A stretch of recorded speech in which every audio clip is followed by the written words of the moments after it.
Palmyre de Gilles Baume et Amandine Piou, édition Amatera. Les premières pages du livre sont entièrement gribouillées en rouge. Seul dépasse le bout de la longue queue de Palmyre. Palmyre, c'est un petit dragon vert avec une grosse tête, un petit corps et deux petits yeux noirs.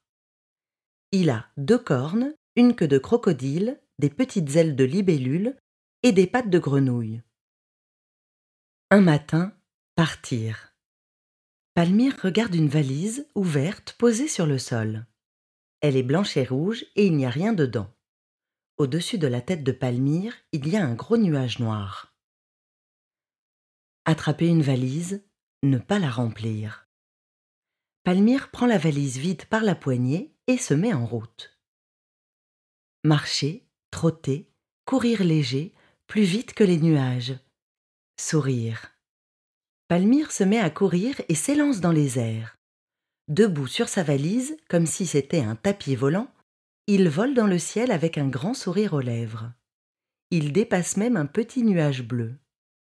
Un petit oiseau avec un long bec vole avec lui. Avancer. Soudain, Palmyre dégringole du ciel et tombe par terre. Il est maintenant assis sur sa valise face à son ami l'oiseau qui vole près de lui. De la pluie commence à tomber. Une goutte d'eau atterrit sur le nez de Palmyre qui se lève et part en se protégeant la tête avec sa valise. Se protéger de l'averse et toujours avancer. La pluie est beaucoup plus forte. Palmyre et l'oiseau s'abritent sous la valise. Quand la pluie s'arrête et que le soleil brille, Palmyre reprend sa route avec le sourire. Descendre les dunes à toute vitesse. Un immense soleil rouge brille dans le ciel. Palmyre dévale une dune de sable. Il remonte de l'autre côté de la pente en tirant sa valise. Une goutte de sueur coule de son front. Un suricate, petit animal marron, l'aide à monter la dune en poussant sa valise. Palmyre grimpe sur sa valise et descend la dune à toute vitesse comme si c'était un toboggan. Son ami le suricate se tient à sa queue, tout content lui aussi. Franchir les ravins, coûte que coûte. Palmyre ne peut plus avancer. Il est devant un énorme trou noir profond. Il prend son élan, sa valise sur la tête, et saute d'un bond au-dessus du grand trou. Il atterrit sur le chemin de l'autre côté.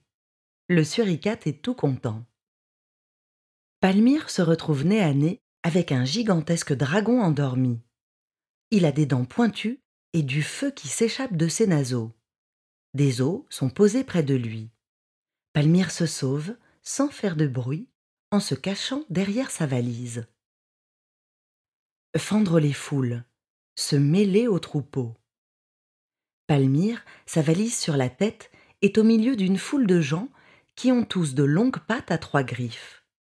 Un autre petit dragon, qui tient la main de quelqu'un, le regarde tristement, son doudou serré contre lui. Profiter de la chance sur la pointe des pieds. Palmyre trouve une belle poire jaune sur un arbre.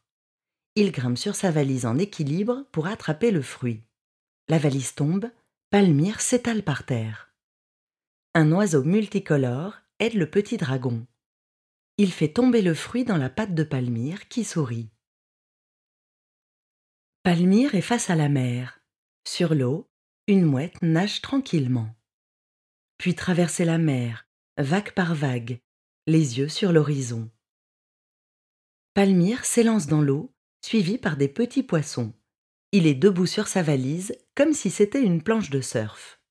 Une grosse vague l'entraîne à toute vitesse sur la plage. Palmyre, apeurée, s'agrippe à sa valise. La mouette l'observe.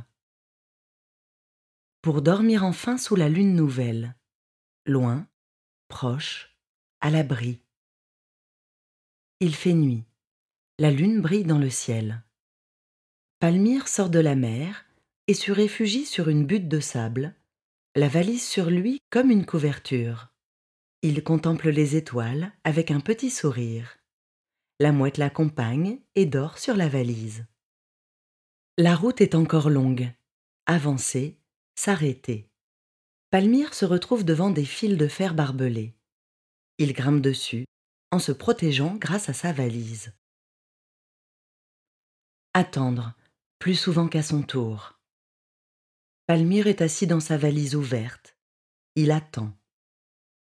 Patient, confiant. Il escalade un pic grand comme une montagne en tirant sa valise avec sa queue. La chance est parfois au coin de la rue. Il faut la saisir. Deux oiseaux lui donnent des cordes colorées. Palmyre les prend, ravi. Alors un matin, le cœur en fête, accrocher deux bandoulières de fortune, mettre sa valise dans le dos pour aller encore plus loin, oser ouvrir la porte. Palmyre accroche les cordes colorées autour de sa valise pour se faire des bretelles. Il se dirige vers des pétales de couleur, son cartable valise sur le dos. Attendre la sonnerie, se ranger, s'asseoir, dire bonjour dans un grand sourire.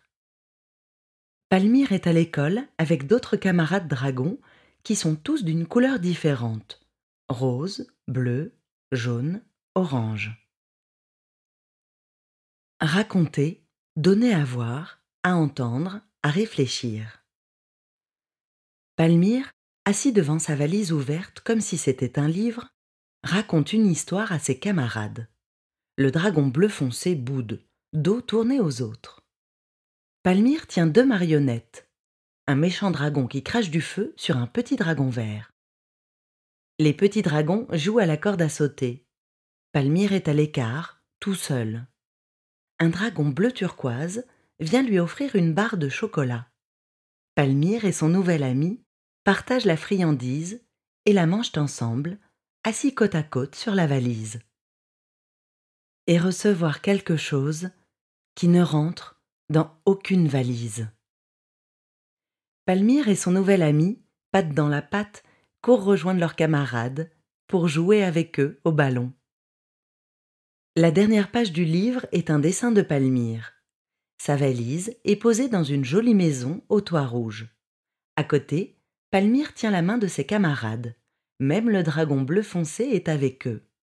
Ils font tous un grand sourire, heureux. Dans le ciel, des nuages roses, un arc-en-ciel et le soleil qui brille. Audiodescription écrite et interprétée par Dune Cherville pour UNICEF France, dans le cadre de son prix UNICEF de littérature jeunesse.